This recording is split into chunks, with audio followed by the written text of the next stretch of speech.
This is the Constructionist Podcast, where we take ancient stories, the person of Jesus, current events and topics, and help you construct a new Christian worldview that's relevant and loving to those around you. I'm your host, Kevin Bates. I'm a semiotician and community builder, looking at the signs of the times to build a better future together.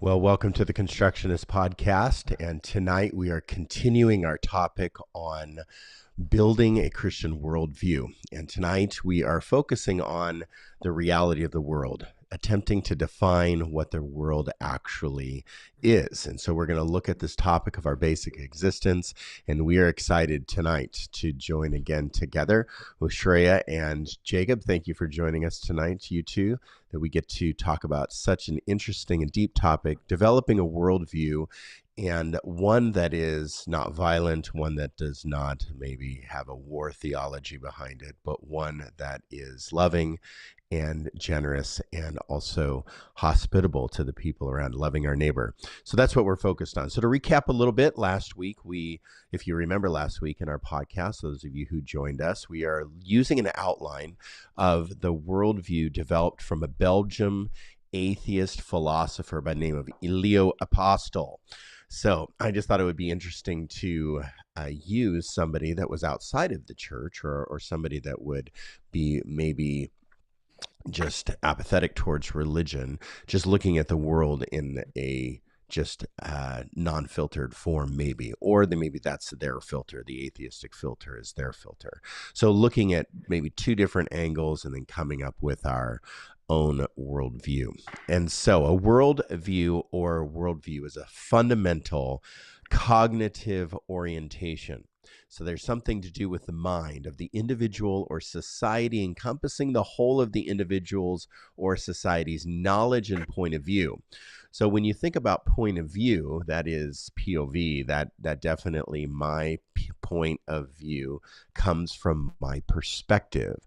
So we have some challenges to sort through. When something is from my perspective is jumbled up with all kinds of things. It could be trauma, could be my knowledge, could be my education, lack of knowledge. Some things I'm just ignorant in and I don't know what I don't know. So my point of view is filtered through all of those things. So here's the framework that we're covering. So tonight, the explanation of the world. Now that's a lofty, tall order right there. We're going to explain the world to you tonight. That's not what we're going to do. We're going to develop a framework for you to explain the world. That's what we're shooting for. We're not necessarily going to explain the world. There's too many factors to the world. Where are we headed? Our futurology, or that's where we are going. Where do we go after we die? What is the answer in the afterlife? Is there an afterlife? Is heaven and hell real places? Does hell exist in the way that we have fashioned it to exist? Satan with a little pitchfork in a fire pit in the middle of the earth amongst blazing lava and souls screaming and teeth gnashing. Maybe it's the fiery furnace where we're just stuffing in this oven. Who knows? But we're going to answer that here in a couple of weeks, where we're headed. Then our ethical questions of our values and what should we do with what we've been given. Brene Brown would say that I'm doing the very best that I can with what I've been given, and some people just need to stop doing the things that they are doing because they haven't been given much. So we're going to talk about that a little bit. Our theory of action, that is another form of our worldview. Our knowledge, how much knowledge we have forms our worldview, and also then the building blocks, the origins and construction of our worldview, putting it all together in the end. So this 6-point framework, that's what we're going to be starting with over the next 6 weeks in building our worldview, hopefully a Christian worldview. If we are believers in Christ, I guess we could still reclaim that idea of a Christian worldview. And tonight we are diving deep in the explanation of the world. So I have top 3 statements to make about reality, because that's where we're going to start with tonight, is reality. These are my reality statements that I want to give you. Number 1 reality statement that I thought of this week is, just because someone said it even if you highly respect them, love them deeply, in love with them, partnered with them, best friends with them, married to them. Just because they said it does not necessarily make it true. Agreed, disagreed?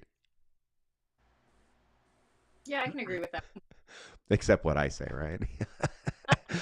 Yeah, totally. Okay, number two. Number two, if you are a part of a group, group think, here we go. If you're a part of a group but only hold to a few ideas or principles of that group, that does not excuse you from the majority voice of the whole of that group. Moderate politician of some kind, or maybe a 3-point Calvinist when it comes to Christian theology and the big theologies out there. I'm only a partial Calvinist. That doesn't make any sense. We'll cover those kinds of things in the future. But let's say we're just, maybe partial this or partial that, or I'm a soft complementarian. That means that I don't believe that women should hold certain positions in the church or leadership positions, or maybe not have a voice in certain arenas. So we're a soft complementarian because they can hold some positions, but not all positions, or hold maybe under the authority of a group of men and still hold all positions, but we're soft about it. Either you are a complementarian or not, Calvinist or not.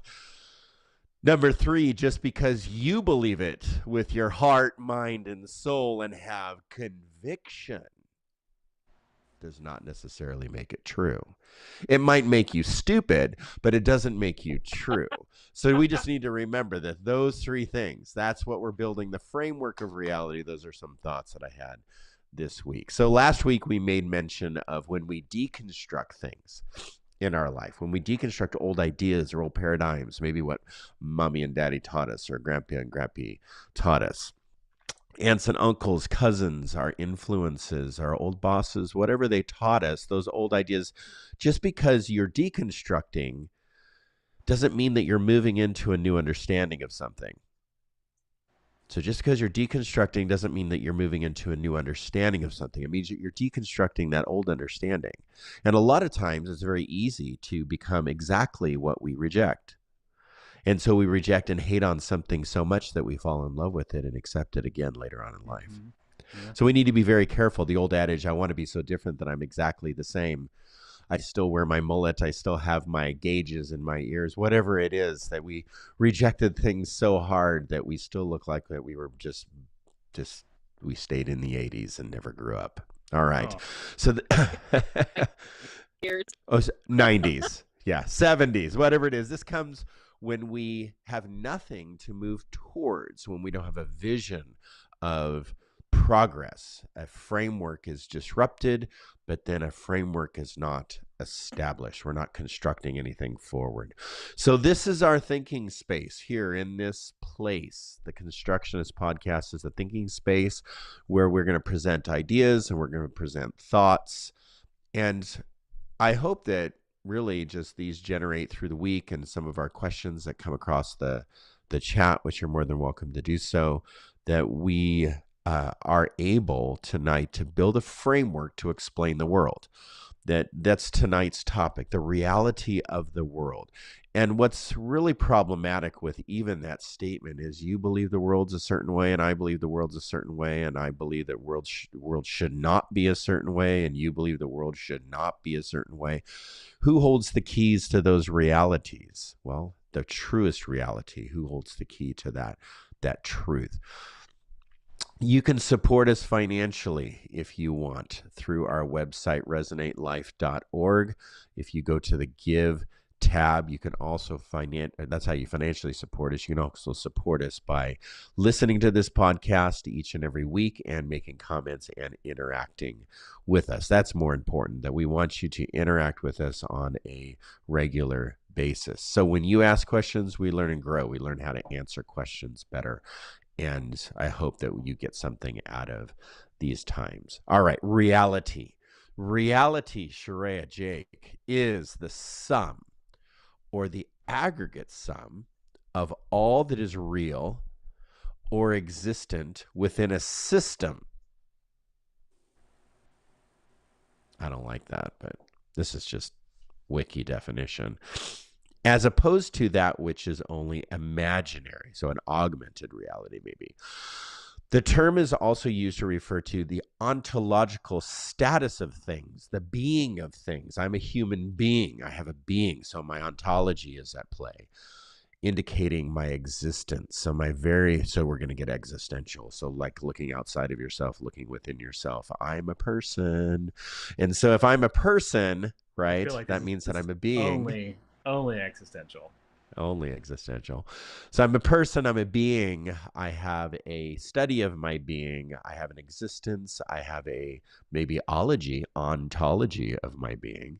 And so therefore, that is a part of the reality in which I live, myself, my being. So for our purposes tonight, for the next 45 minutes, our purposes here, we're going to look at Western philosophy and what Western philosophy says about reality.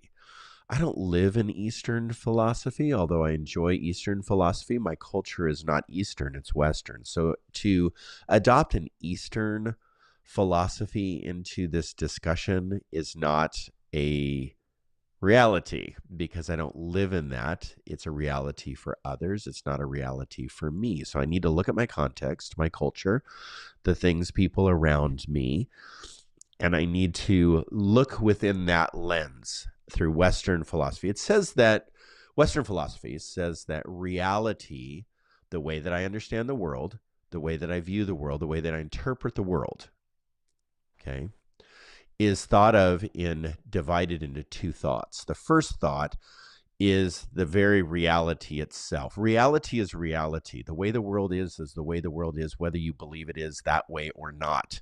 So the color blue, green, white, red, the sky's blue because the sky is blue because science has shown with light and such that the sky is seen as blue, right?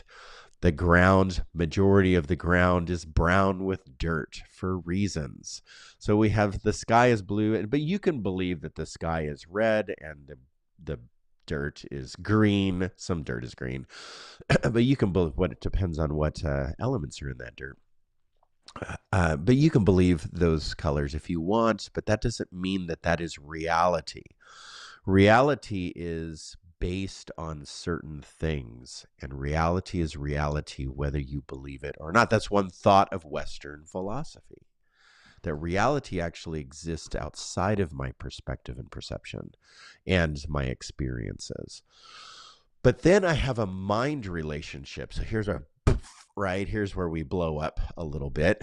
We all interpret that reality based on our cognition, based on our mental framework. So our mind has a relationship with the reality that I face.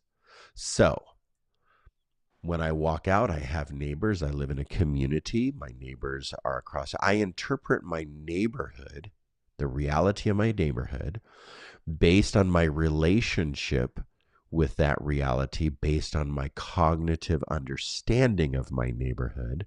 Therefore, I can come up with all kinds of opinions, judgments of my neighbor. So if I can, hate on my neighbor, that's because I have a judgment called mind perception framework. But my neighborhood is my neighborhood. I live amongst people. The reality is that I live in the city. I live in a suburb. And that's just the way that it is. I can hate on that all that I want. I might not want to live in my neighborhood. I might want to live somewhere else.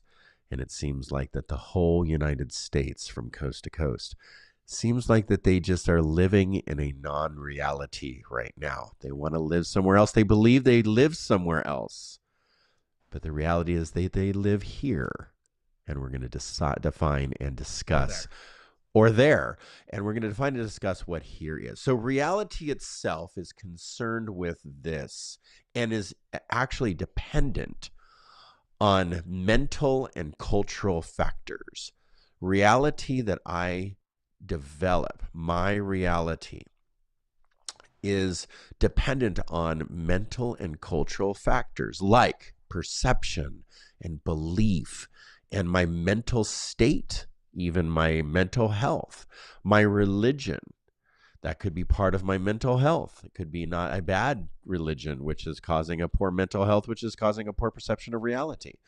Political movements. And then this word again, this Weltanschauung, Weltanschauung. This is the German word of the broad understanding of reality that we've known since probably, the last 100 years or 50 years. We just developed this reality that people drive cars and there's planes in the sky and the government's the way that they are and we go to work to make money. And that's kind of that German where the reality is that you really do have to get a job in order to have enough money to pay for certain things in life. That's a reality statement, I guess. That's that broader reality. So an understanding that reality is independent from these things, okay, is called realism.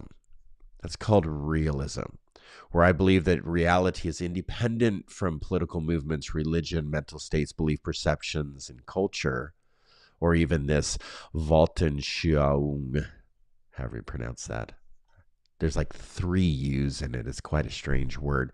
Anyway, this is an abstract kind of existential perception of reality that things are not based on these mental and cultural factors. So this is where we come to today's discussion. What produces our definition of the world? Our reality produces that definition of the world. So how do we produce, or how do we come up with the framework of having an honest reality? Having an honest view of the way things are around us. Now, I know that some of us listen to the same news cycles, podcasts, feeds, and these algorithms on social media and such actually develop a reality. Our perception changes based on certain things, that the inputs that we receive. And so we need a better framework than just doom scrolling through our social media or our news feeds to gain a reality of the world. So here's a simple example.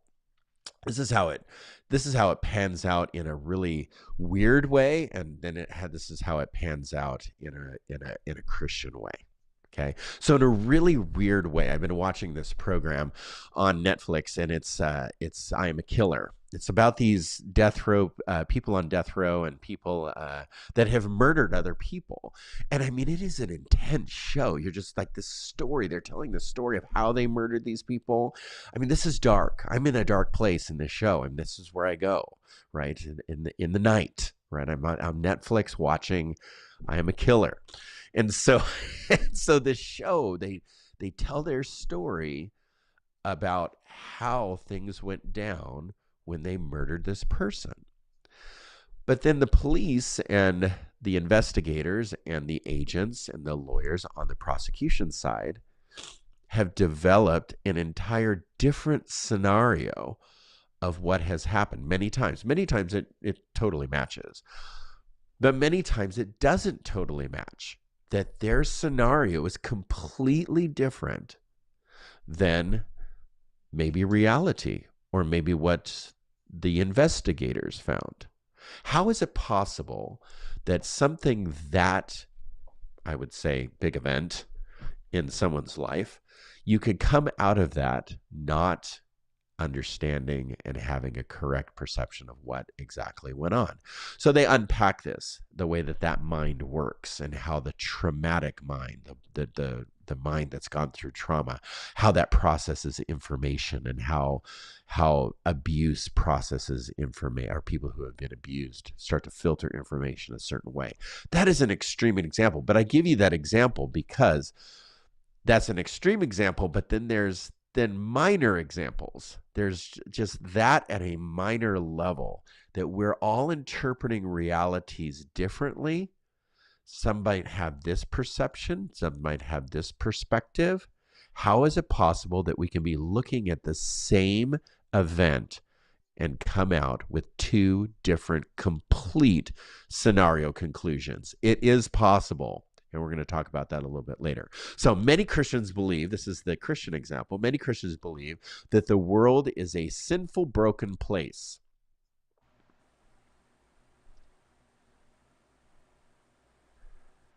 But I would say that probably 50% of the world doesn't believe that.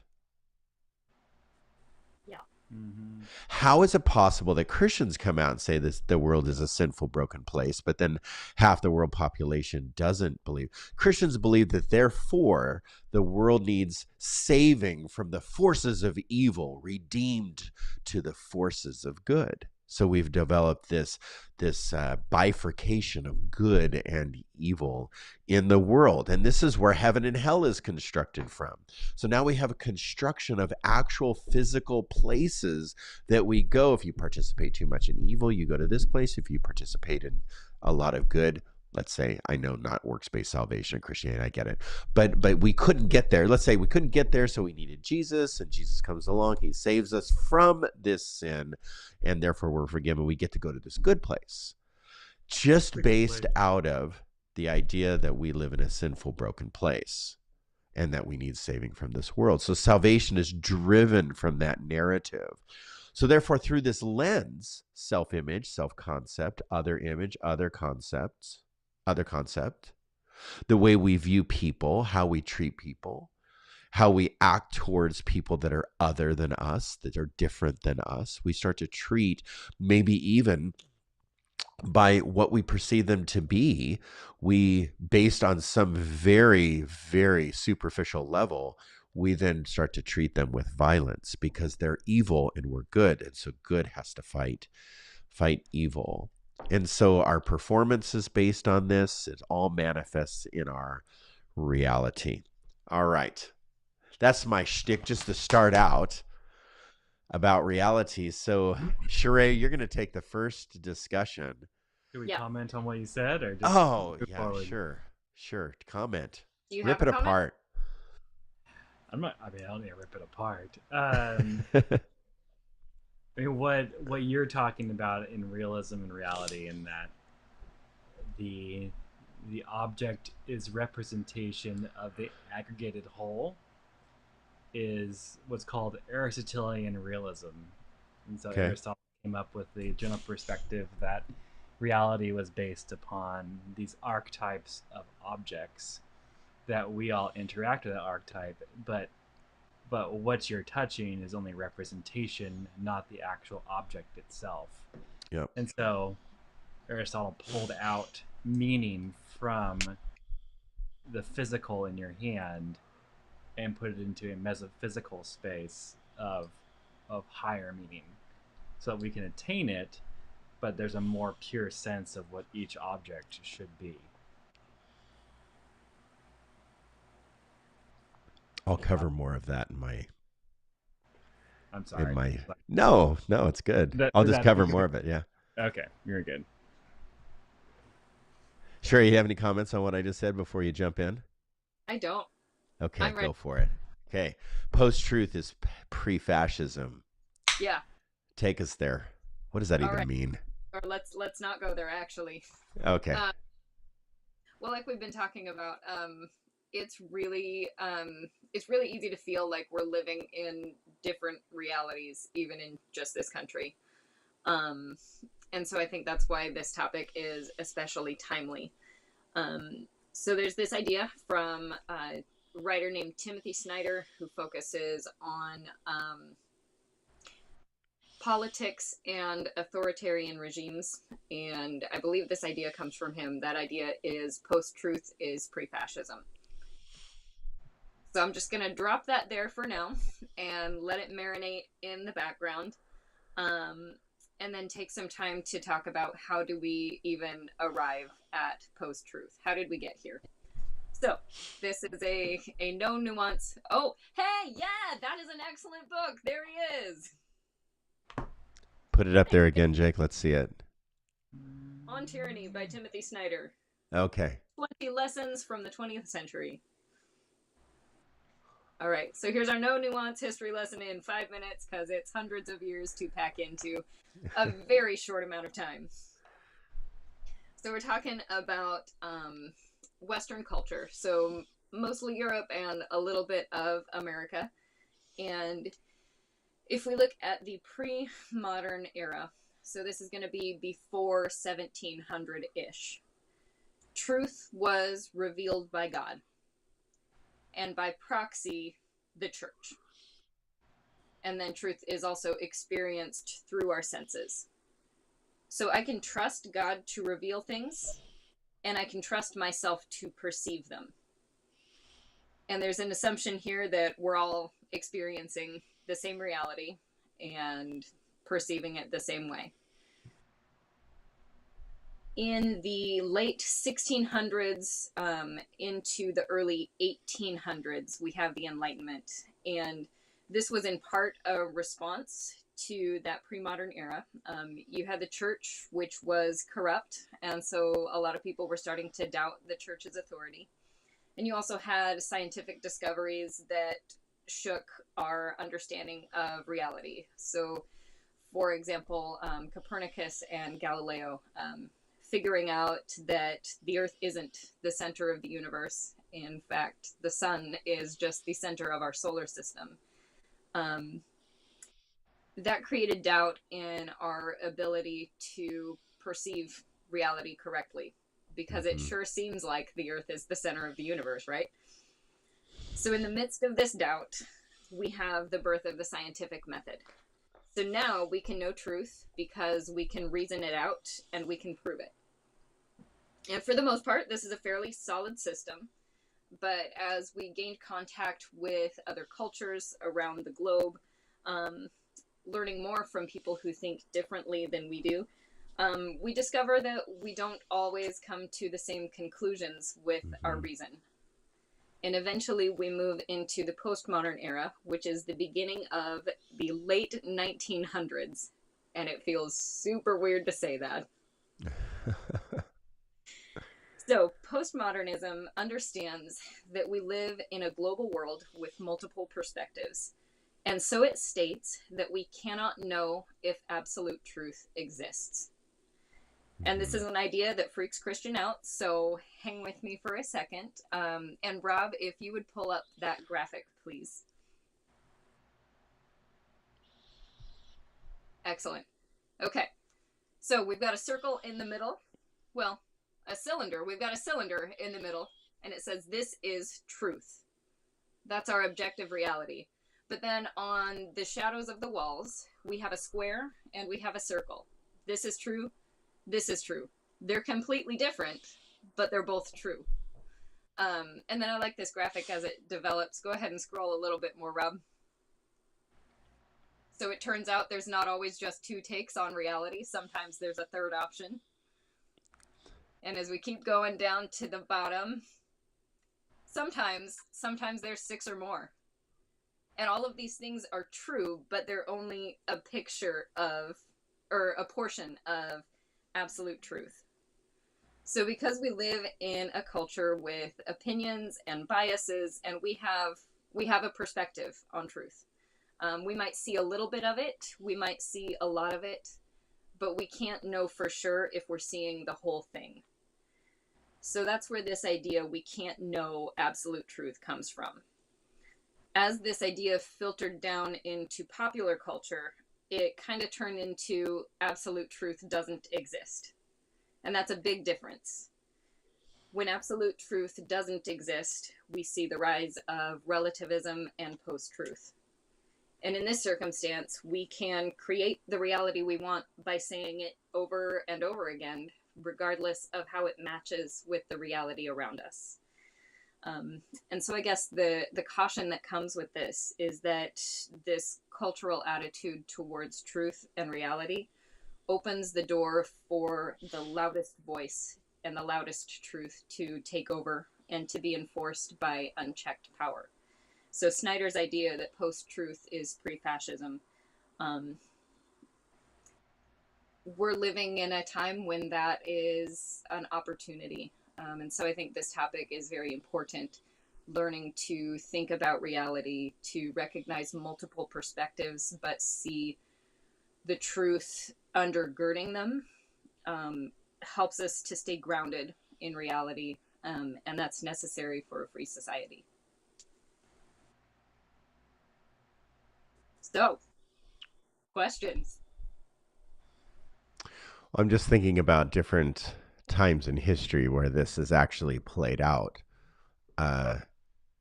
because it's hard to see your reality around you when you're in the weeds, when you're in it. So I was in a discussion with somebody the other day, and his brother or brother-in-law, I can't remember which one, brother-in-law, sister, or brother, whoever, lives in Cambodia. And the person that we don't talk a lot about is Pol Pot. Mm-hmm. And post Stalin, post the rise of communism and such in some of those countries around Vietnam and such, a gentleman by the name of Pol Pot rises to power, and his philosophy was to take society and turn it into a hyper agrarian society. And so now everyone's going to learn how to, develop or grow food. And Rob, can you take that image down for us so we can see Jake's face too? That would be great. Thank you. Hey, Jake. So hyper agrarian society. So they would go, then everyone was forced to farm. Everyone was forced to raise their own food. Even if you had never done it before, that's now going to be your job, is to go out and tend cattle. How that played out is everybody that was educated, everybody that was a teacher, everybody that had doctors and people that had like a higher form of education, all of them were killed. They were all slaughtered in what now we know is the killing field. So if you think about like how many people died, they were killing mostly or trying to just remove any form of independent thinking. Let's put it that way, independent thought.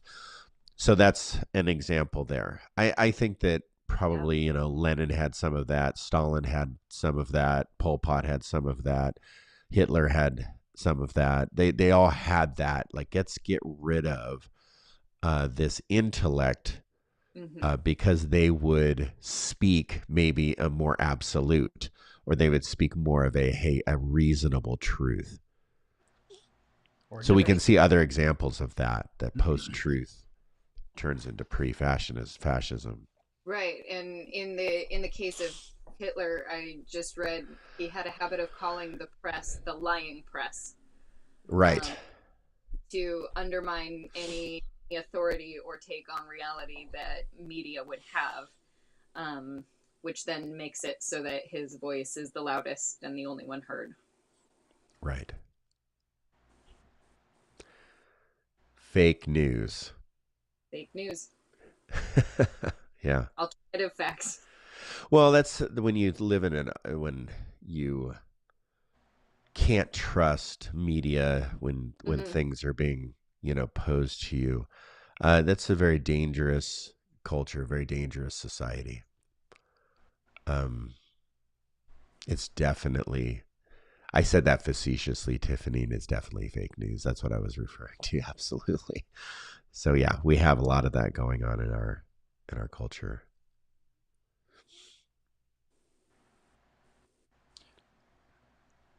Although I think that all media should be questioned no matter what.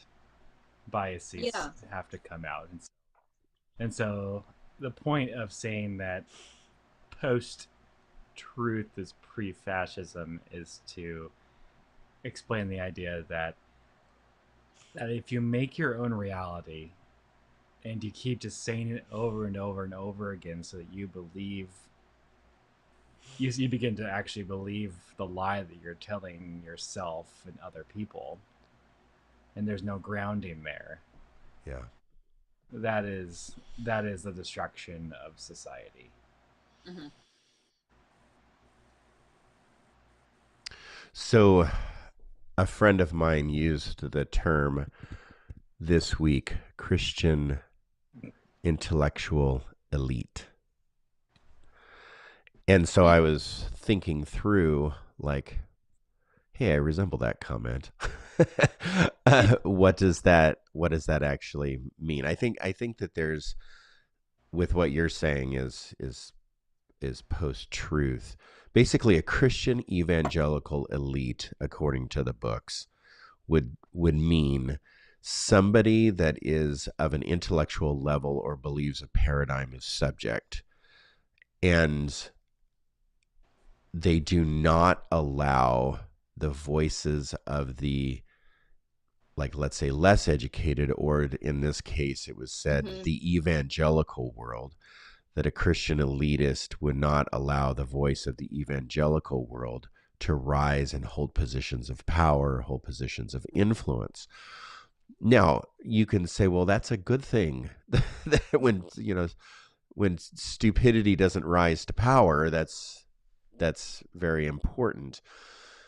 Although Jesus invited everyone to the table, so we have to find some sense of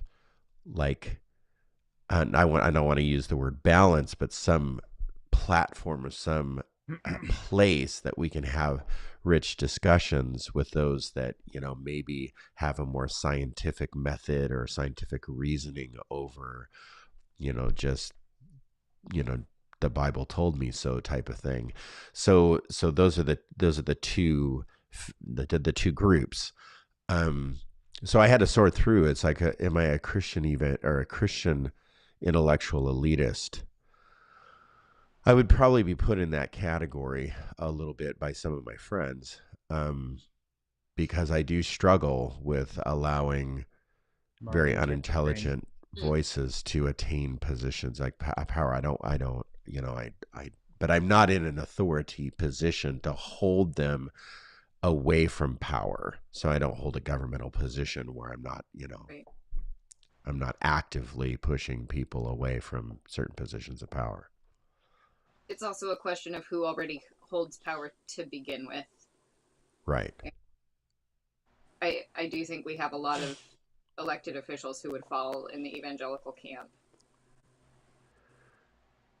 Say that one more time.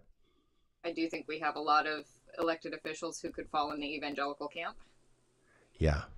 Yeah. So A lot. Yeah. If you already have power, are you really being excluded from the table? Mm-hmm. Okay. That was so one of the hallmarks to reality is making sure that we have a very reasonable view of truth, reasonable view of who's speaking truth, and maybe a filter of deciphering what is post-truth, like what are these terms, fake news, and what does that mean to our development of reality? Because honestly, there's a chart of our news stations where it shows kind of a graph of who's biased and who's not biased, and so it's kind of this graph where some of them are very central, which surprised me that these are a balanced viewpoint in our news media, like how we receive updates on the world, basically. And then of course the obvious ones were either swinging way to the right or swinging way to the left on this graph and biases. So we really need to have a very conscious, careful obedience to truth and careful obedience to how truth shapes our reality. I mean, that matches your first statement of tonight. What was my first? Oh, just because somebody said it? Yeah. Even though you love them and they love you, or you're in love with them, or they're in love with you, could be your spouse, partner, best friend, does not necessarily make it true. My mom told me it was true, so therefore it's true. My dad told me it's true, therefore it's true. Wow. And we are right there. We are right there as a society. I did my research and, looked at my... Yeah, came up with these. I'm now down at the local farm store taking horse paste to try to get over the COVID. Anyway, let's move on. Okay, so the China virus skipping. Oh gosh. Oh. Yeah, it's awful. It's awful. Okay, so Jake, why don't you take how then our discussion of how our family origins influence and shape reality? I'm stepping back from just family of origin and going more Okay. toward all origins. And so Okay. the first idea is your family of origin, not biological, but the small group of people that intimately care for you while you are growing up shapes your perspective of reality, be it your attachment style, their values, their um, how they even live their life, what they eat, how they function, their dysfunctions, your dysfunctions, and how those things play together is your family of origin. And so understanding and mapping out who is in that circle for you, and we can get other things here soon as well, but who's in that circle, and how do you attach, relate, and how do they attach and relate to you. And so that has some of the biggest implications on how you view society. um, that has some of the big implications on how you treat other people, how you treat yourself. And so your family of origin, and either you reject them so hard that you become just like them, Hmm. or you reject them so hard and you completely turn away from them and go a different direction, or you take your own path but are able to reconcile with what you have gone through in life. So that's your family of origin. That's your first starting point when understanding um, why you view the world the way that you do. And then you have your culture of origin, or the traditions that shape the way in which you also view the world, and your position in history. And I say it this way because um, we are all white, Anglo-Saxon, most of us, and so we are the victors of history currently. And so history books are written for us. Imagine if you weren't white, Anglo-Saxon, history books weren't written for you. What would you tell yourself about yourself? Um, if you That had a lot to do with poverty and affluence. If you're not wealthy, especially in the United States, where it's the Protestant experiment, which we can get to some other day. Hmm. If you're not wealthy, you are not blessed by God. And so Right. what happens there, and what do you tell yourself about the world, that because you are in poverty, you're not favored by God, but this person is affluent.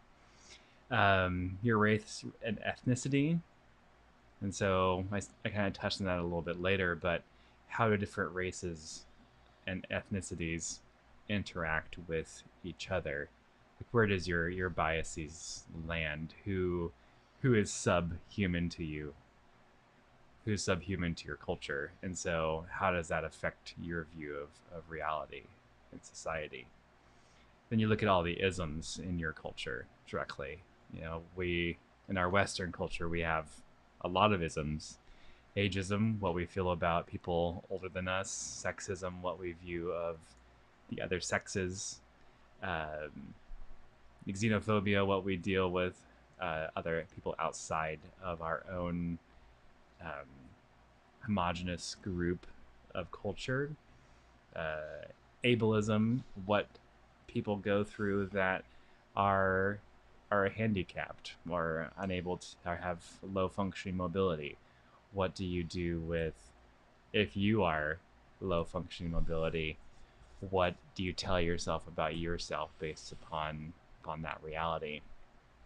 But also, who is your independent other? And othering is a philosophical concept of who is on the outside of your inner circle. And so women, children, people of color, especially for where we sit, and that's the group in society. We're also on the West Coast, and so our culture on the West Coast means something, as opposed to what we think about people that live in the Midwest or the East Coast. We have definite views about that. We live in the Willamette Valley, which the Portland metro area, the Willamette Valley, is some of the most fertile land in all the world. But we have a definite view here of people that don't live here, especially those that are in Oregon. And then if you look outside of Oregon, what do we view people that live one state over to our east? What do we think of people that live one state down to our south? I think those are the two largest things that we have. But our access, our culture of origin, what do we have access to? And that access definitely points to how we view reality. And then you have your trauma stories, and trauma is one of the largest shapers that you have of reality. Trauma does not need to be this extreme story. It does not need to be an extreme. I'm a killer. You're a killer. Not Yeah. not all of us need to be on death row in order to have our view of reality tested or changed. But the idea that when you come to an event, that you must choose your reality. You must choose your next step. And thinking that that's what I would define as in the moment. What's my reality? Is what step am I going to take next? What's the next choice? And that's how you know where your reality is and how it's changing. That is where we really see it. Your discontinuity in familial structures. And so in your family of origin, not biological again, you take members of that very tight, close-knit circle and pull that person out. That person changes in a way that is unreconcilable, be it like a medical accident or a mental breakdown or whatever that is. You have to change your reality based upon that. Something else that I think is beginning to gain traction, especially by the book It Didn't Start With You. It Didn't Start With You. It's a book that talks about how generational trauma shapes your reality. And it's especially found in Native Americans, and also in especially European Jews, that amount of stress and trauma genetically has changed. It has changed their genetic form, where Cherokee that were on the Trail of Cheers, their descendants, they can tell the difference of if their descendant through their DNA was on that their great grandfather or grandmother was on the Trail of Cheers or not, just by your genetic code. If your family was Jewish and a part of the Holocaust, they can tell whether you were that or if you were an American Jewish person. And so trauma shapes who we are and shapes who our perspective is. If you're even being carried in the womb and something traumatic happens to your mother, that also will shape your worldview of how you mentally are able to engage with the world. And so also the next thing of origin is how neurotypical you are, and if you're non-neurotypical or if you're neurotypical.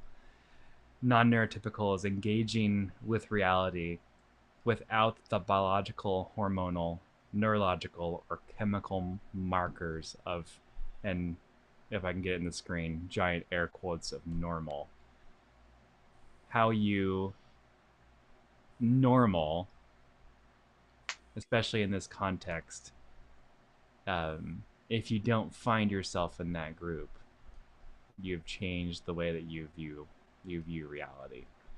And that's really how origin stories shape the way that you create meaning around you, where you can engage with lots of things differently. Like if a big experiment, I can't remember, in John Malcolm Gladwell's book Talking to Strangers, it talks about how they gave pictures of faces to indigenous children versus European children, indigenous to islander children. I think it was off of Indonesia, and a smile didn't always mean happy. The sky is not always blue because my blue might be different than your blue. That's all I got.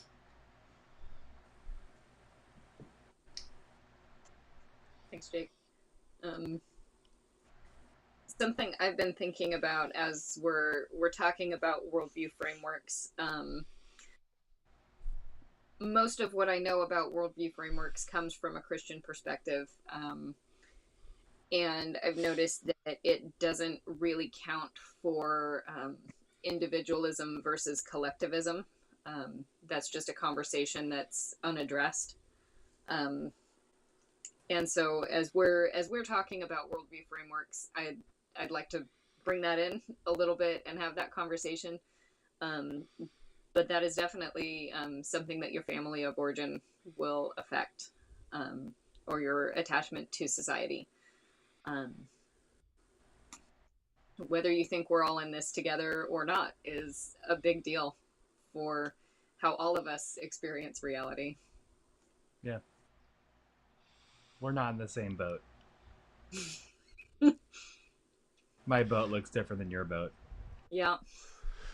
Yeah, the reality of, so here's a reality idea. We're all in this together was kind of a mantra through the last couple of years. We're in this together. We can get through this together. And in reality, we in our familial and cultural backgrounds and how we were raised, we are raised to be independent individuals in this American society. And so what I think, feel, perceive matters over what you think, feel, and perceive. What you think, feel, and perceive matters. Because we are winners. Right.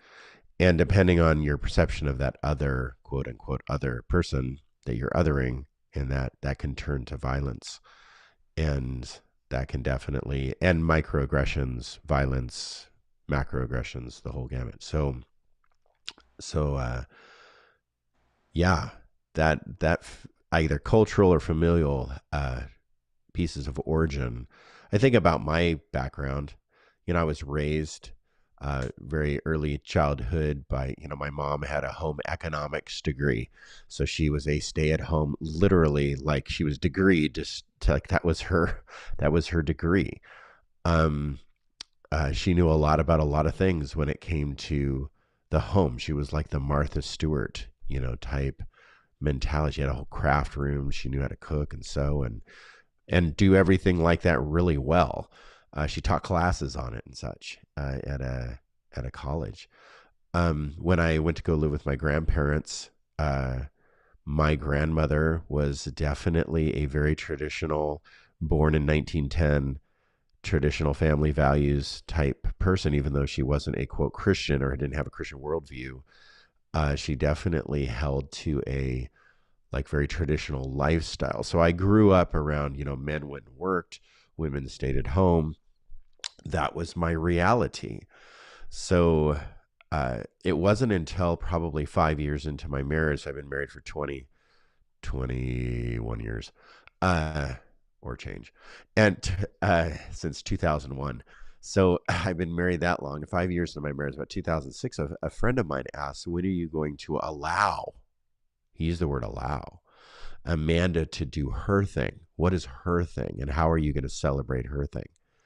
Oh, it's very striking that I was actually giving off the perception that Amanda was a stay-at-home wife and I was the one that went and worked. That's something that I didn't even believe in then, and I still was putting off that aura of I'm not allowing Amanda to have her thing. And I think that was, well, probably because I was not taught in my family origin, my environment, to celebrate women in their thing and their careers and how they were developing, growing in society. So that was a big shift for me about 5 years, probably about 15, 16 years ago now, in my whole, how I perceive even my family. Yeah, because if you agree with it, if you don't know what it looks like, it's really hard to embody. Right. Yeah, and now I pay attention because it was so striking. That was like a good traumatic event, right? I mean, it created anxiety in me actually, and now I pay attention. Like during COVID, a lot of women had to go home to take care of children, and they were the stay-at-home workers or the stay-at-home moms. They went home to take care of the kids during like this time where school was put online and such. And that was, there was a daycare crisis, there's childcare crisis. There still is, yeah. women being pulled off the workforce crisis. And so because of that traumatic event, my reality changed, and therefore I was able now to, perceive or at least think through as a white male on this planet, that I could think through just maybe a different angle, different perspective. Yeah. Rob wrote a comment, a question. Do you want to address that? I think it kind of ties into origin. Yeah, so many of us tell our children that their voice matters. Do you think that moving away from post-truth is saying that maybe your voice matters if it's good enough? Shreya, go ahead. What I was thinking about is that I think it's just fine to tell our children that their voice matters. What I think we leave off is that other people's voice matter too. I might push a little bit to say your voice matters to me. Ooh, I like that. And so let's just be real and say that your voice most of the time doesn't matter. That's you mean everybody? Just everybody? Yeah. Your voice. Yeah. And I think that's, I know that, especially being millennial, and is that a millennial statement? No, it's kind of the millennial idea of giving up on the idea that we could be whoever we wanted to be. Yeah. That you are the most important person, that your life, you're going to make a difference, so go and be the very best version of yourself that you could be. And so we have now placed, I think, these weird hierarchies on all of these ideas, that if you don't have this or that, if you Luther in the 1500s, his idea was that every job was sacred, no matter what the job was, that your vocation was sacred. But we have a hierarchy of position where service-oriented jobs that you use your back, are far, far beneath the jobs where you use your head. Right. And so, is that what we're really saying, though, to children when we say your voice matters? Versus, I kind of get the sense that maybe what we're trying to communicate to our children by saying this is that I want to hear what's inside of you. Yeah, so I want to hear. You're right. to I me. want to Yeah. hear your emotions. Your Yeah. emotions matter. Mhm. It seems like that there's a nuance of emotion even in what I'm hearing you guys say about it. Yeah. There's a sense of emotion in there that needs to be unpacked. In Well, Rob, we're gonna Timothy, your first question we're gonna answer in this next section. So let's take a little bit more time to talk about our third idea. And our third idea is developing a mental framework that's loving, missional, and hospitable and honest. How are we going to take the things that we learned tonight just about post-truth and like can we being pause real fast and yeah. we can throw up Tiffany's comment? Rob. Tiffany Thank Childers you. I said, think maybe it should be what you say matters, words matter, and your feelings are valid. Yes. Wonderful. Awesome. Thank you Thank for you. Clarifying. So we need child psychologists in our life. yes, we do. Yes. So You don't matter. No. so developing a framework, definition of a mental framework. This is the definition just pulled right out of the books. This is what I look at when I look at mental framework: an explanation and representation of a person's thought process, their cognition, for how something works in the real world, external reality. So an example, an explanation and representation of a person's thought process, cognition, for how someone works in the real world, external reality. I would love to take some people's mental frameworks, and if we can map them out on a paper and just put them together and see how different their representation, their thought process about how the world works, the external reality of how the world works, and how different we actually think, how different we actually are. So I have three thoughts. Here is a mental model of human nature. And I don't have a graph or anything. I wish I did. But let's say we're faced with an issue. This is developing real time. We're going to develop real time framework of reality here. So let's say I'm faced with an issue. I can just declare that's not true because of what my parents taught me. My family and origin don't believe that, so I don't believe that. You could respond that way, and there's a lot of people who do.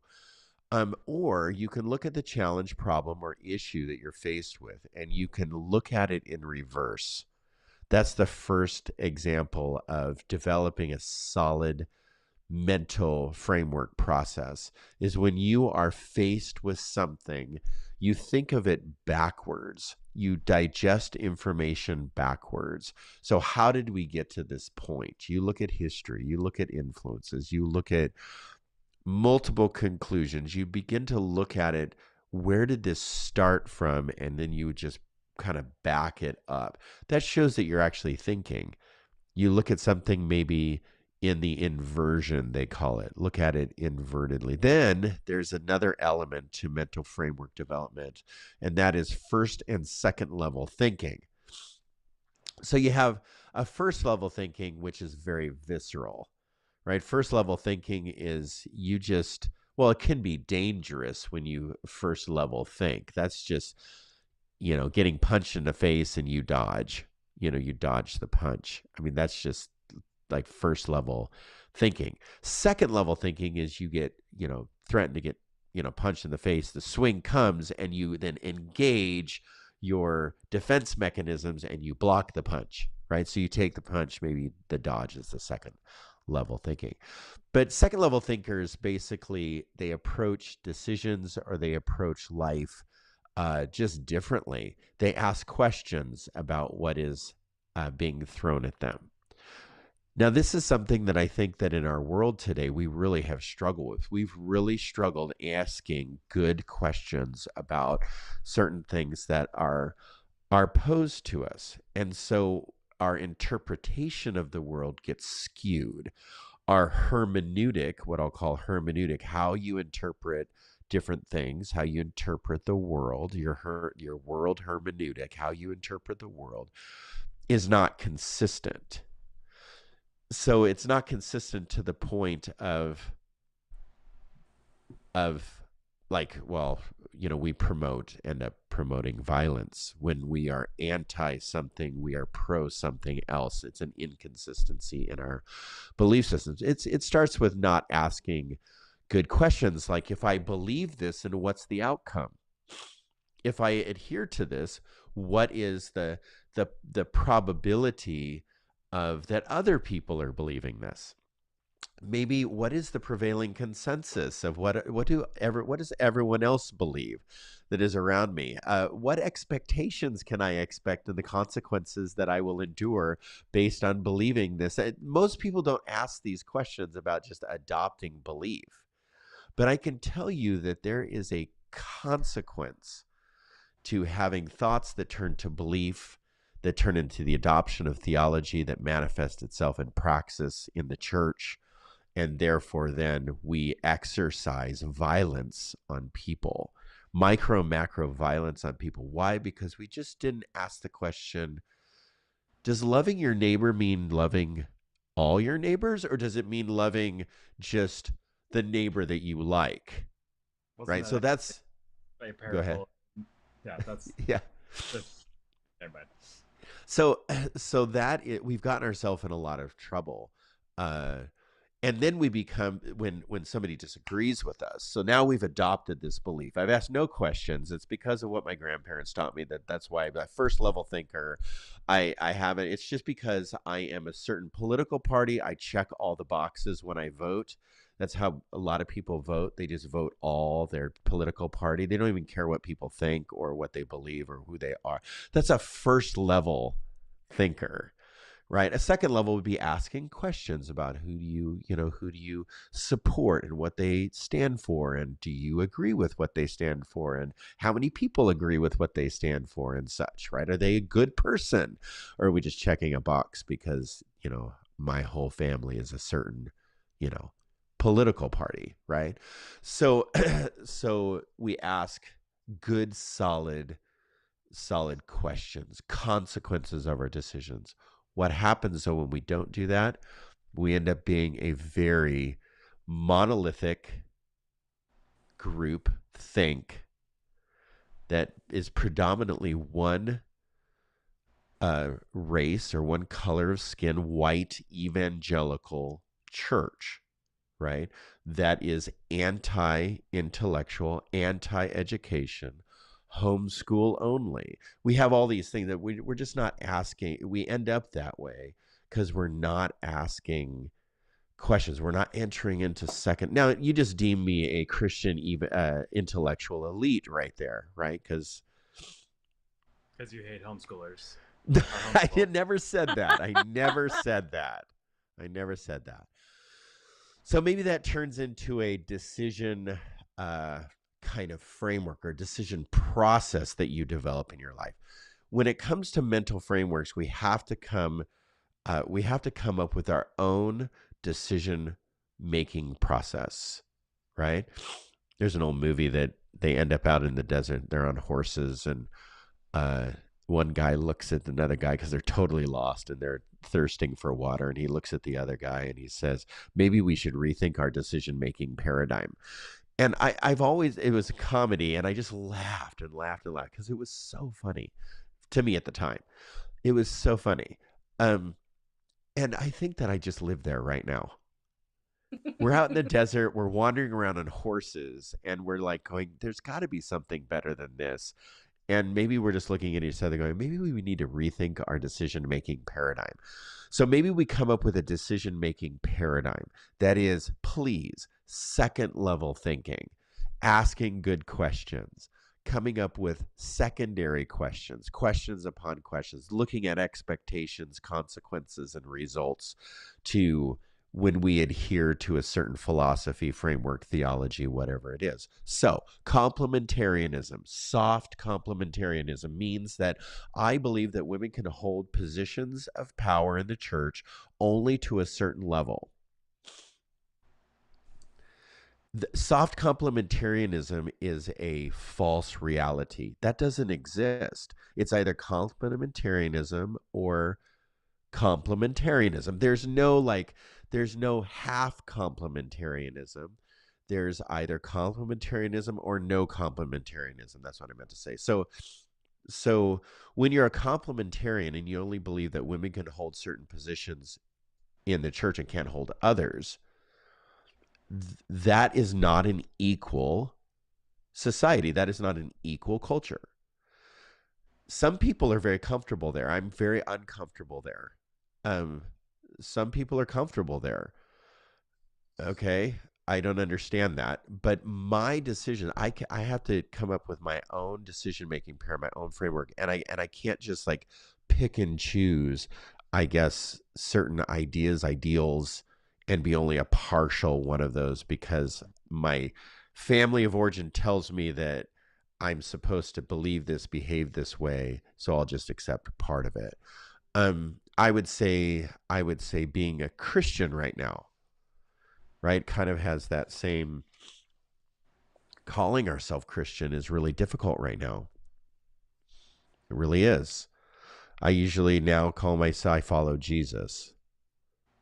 It's calling ourselves Christian. It's a hard label, it's a hard badge to wear as like an honorable badge right now, because when I group jump in the group, I'm accepting that whole group. Okay, so back to that first. We have to develop a mental framework with good questions and secondary thinking. I looked up something today, and I just wanted to, if I can find it really quick, share it. Where is it? There it is. An effective framework. First, okay, there it is. Thank you for your patience. Okay, developing a functional, honest framework. You have to decide and define what trust is for you. Who do you trust? What do you trust? What information do you trust? That's where I engage a multidisciplinary approach to life. When I receive certain information, I say, okay, well, what does God say about this? What does the Bible say about this? But I also weigh that with, what does society say about this? And what does science say about this? What does philosophy say about this? What does history say about this?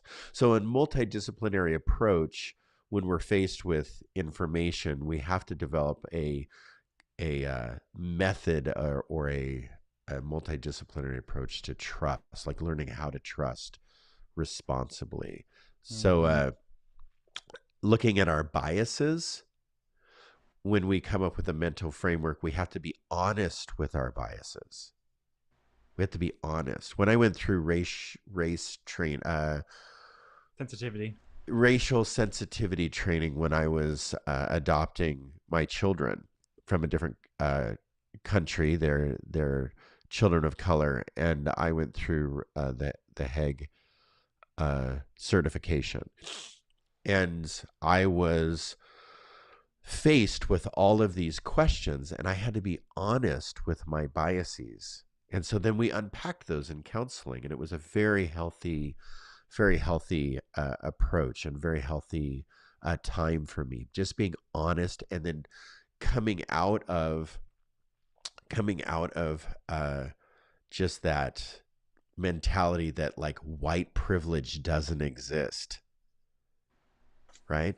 I can believe that white privilege doesn't exist because I'm white, but that doesn't mean that white privilege doesn't exist just because I say it doesn't. So I need to be honest with my biases and really think through, this is second level thinking. How do those play into what I want to believe in and what I'm actually like adhering to? When something on the news is said, okay, do I just like what was said because I'm biased towards that thing? Or because I have a biases towards that thing?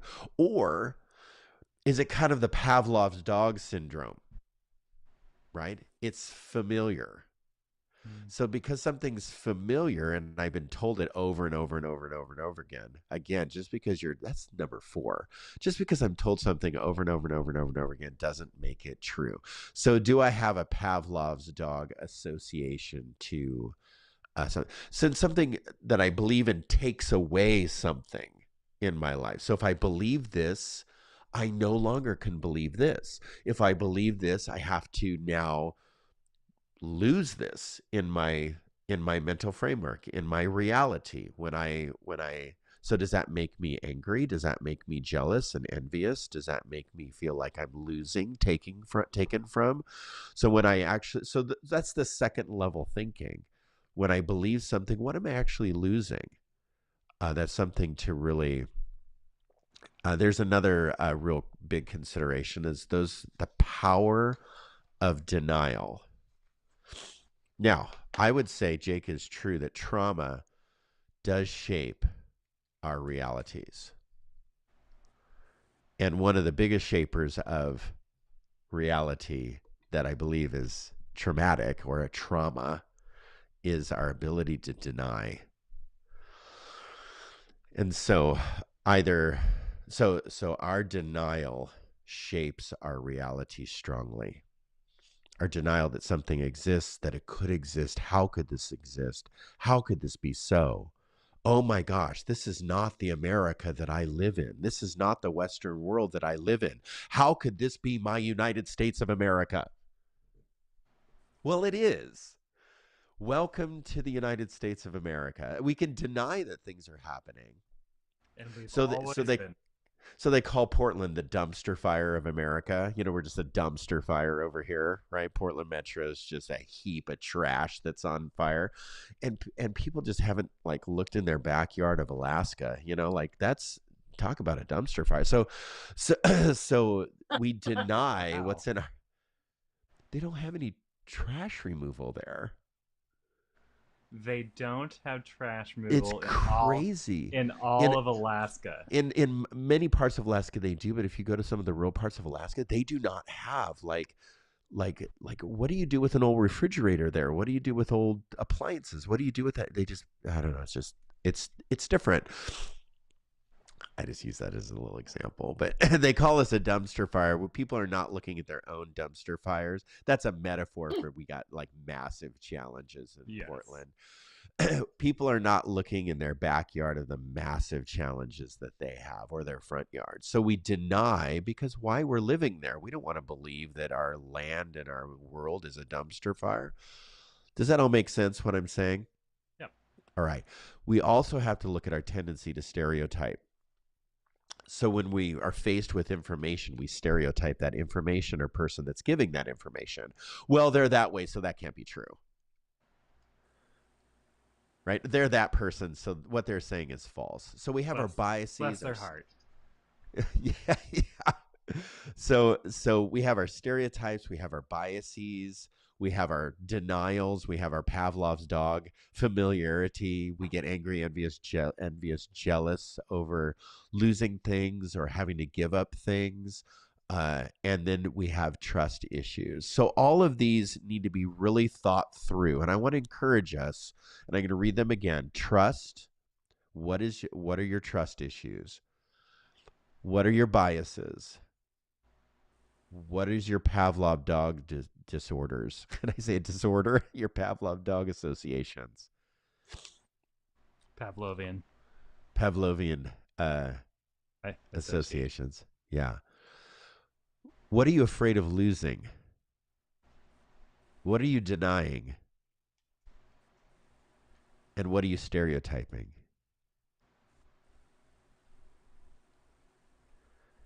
Let's continue this part 2 next week, can we? It's great. It's too important. All right. Thanks, everyone, for joining us. Catch us next week, same time, same place, 8 p.m. Pacific Standard Time. We are called the Constructionists, and we hope that you got something out of this tonight. Take care.